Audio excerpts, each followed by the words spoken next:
really the loss of life and those injured. Hopefully those that are injured can get through their injuries and can get back to their families. So keep them in their prayers.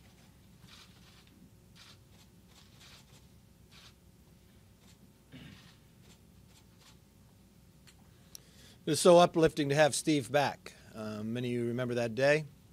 I was at the hospital the day Steve was in. And look at the doctor's face, the things that he told us, that you know this man is strong. When his wife Jennifer arrived and the struggle of whether he was going to be able to overtake what has fallen upon him, she said, "You don't know the strength of my husband." And you look at his face and the number of times we'd go visit him. I remember my wife and I were in there on 4th of July, and you just got an infection. You never knew it. And the words that he spoke on that floor Thursday, I hope Congress remembers the spirit that they felt last Thursday as we move forward. We'll have philosophical differences, but there's so much more that unites this nation. And in moments like this is the times that we look for the things that are important. And we are just so thankful you are back and the spirit in which you come. We woke yesterday to another tragic loss. As Mark talked about, Las Vegas is more than just a city. Las Vegas is a city not just for America, but for an entire nation and a world. Everyone felt that loss because there were people from all around there. I have 3 constituents who've lost their lives that day. I have others sitting in the hospital. Bailey Schweitzer, she was a 20-year-old girl, just attended Centennial High School, big country music fan. Family owns the Bakersfield Speedway. She was there with her mother and friends. She's one of the best friends to my district director's daughter and lives 3 doors down. Jack Beaton. He's the father of 2, and he was celebrating his 23rd wedding anniversary with his wife. When the shots rang out, he jumped in front of his wife, and he gave the ultimate sacrifice for the one he loved. Victor Link, 55 years old, was born in Shafter. His family still lives there. Inside the hospital, I have a Bakersfield police officer off duty. Officer Aaron Mundinke. He had hip surgery yesterday. They say he'll make a good recovery. I have another young lady that's in the ICU. Last night, I shared dinner with our president. We spoke about that day.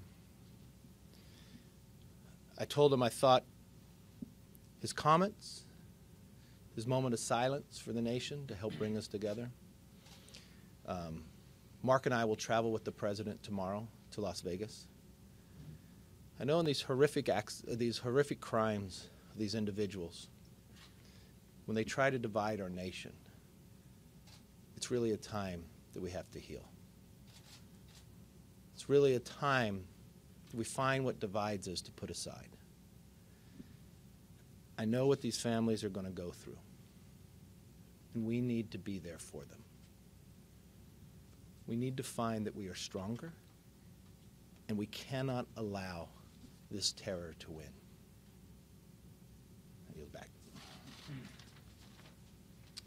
Well, I too want to just say, you know, I remember the day Jana and Jennifer and I saw you in a coma, and to see Steve Scalise standing right here, it really is a miracle, and it is just, it's really good to have Steve back, and so we just feel so blessed. You know, I also know we are all just reeling from this horror that we witnessed in Las Vegas.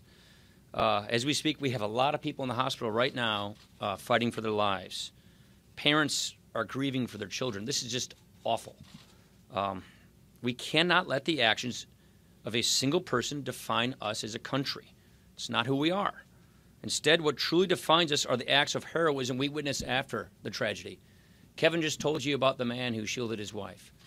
There are just hundreds of stories of people looking out for one another, strangers helping each other, first responders rushing in to shield people, people lining up right now today. You saw the pictures to give blood. This is what America is, people helping each other. This healing process is going to take time, but we have to remember that we are all in this together as a country. Just Steve being back here today, it's evidence of the power of miracles, of the power of prayer, of us healing and getting back together. Our fellow citizens need both these things right now. They need to heal, they need to grieve, they need to pray, and we need to come together. And it's just important that we reflect the fact that our hearts are with them. This is not a good day because we had an awful day 2 days ago, but we will have better days in the future because our country is resilient and we will overcome this. Any questions? What can you say to Americans who just want to know how the body you lead can make them more safe in the face of shootings that seem to be getting more frequent and more deadly? Yeah, I think one of the things we've learned from these shootings is that often underneath this is a diagnosis of mental illness. This is why we spent years working on mental illness reform, Congressman Murphy's bill, and that's why the House of Representatives passed landmark mental health reform just a year ago. That law is now being implemented. So I think it's important that as we see the dust settle and we see what was behind some of these tragedies, that mental health reform is a critical ingredient to making sure that we can try and prevent some of these things from happening in the past. So that's just one example of the things that Congress has done to make sure that we can try and get ahead of these problems. So then was it a mistake to make it easier for mentally Nope. ill people to get it done? Nicholson. We rolled back the proposed rule line for Social Security to cross-check people whose benefits are being paid to third parties because they're considered mentally defective, to allow that cross-checking to show the NICS background. Yeah, there were people whose rights were being infringed, and that wasn't just. It's a little more complicated than you're describing. You don't think that goes in the opposite direction of what you just said, though? Protecting people's rights was very important, and that's what that issue was all about. Last question. Yeah. Do you expect the Sportsman's Act with the gun violence to move forward? Do you personally? That bill's not scheduled now. I don't know when it's going to be scheduled. Right now, we're focused on passing our budget. By the way, we're bringing our budget up this week. I don't know if you knew that, but we're bringing our budget up this week. The reason we're bringing our budget up this week is we want to pass tax reform because we think that's one of the most important things we can do to improve people's lives. That is our present focus, and the Sportsman's bill is not scheduled.